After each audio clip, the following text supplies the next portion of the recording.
Kampo nila Manny Pacquiao lumipad na papuntang Amerika.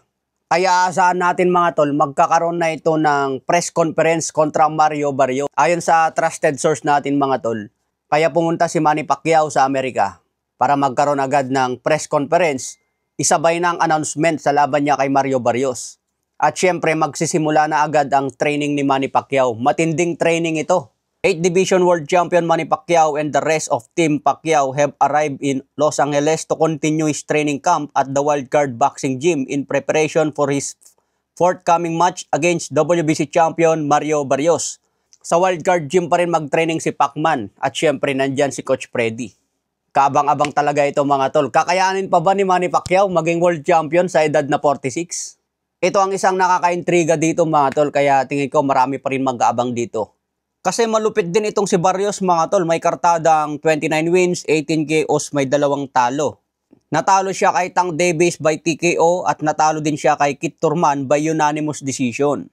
Pero muling nagbalik si Mario Barrios, tinalo niya si Yordenis Ugas by unanimous. Ang huling laban ni Mario Barrios naging tabla kontra Abel Ramos.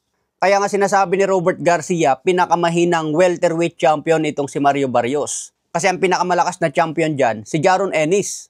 Mauulit kaya ni Manny Pacquiao ang ginawa niya noon kay Kit Thurman?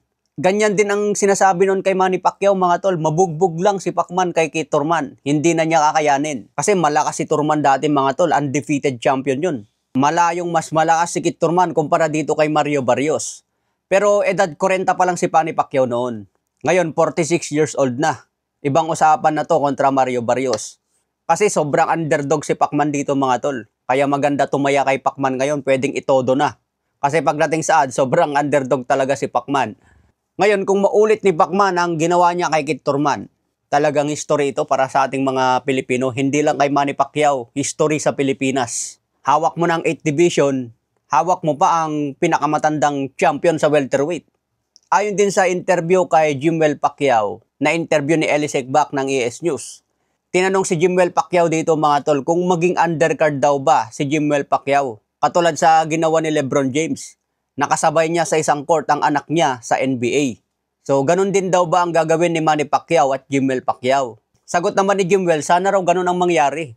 Lalaban sa professional si Jimwell sa unang pagkakataon, undercard pa sa kanyang ama.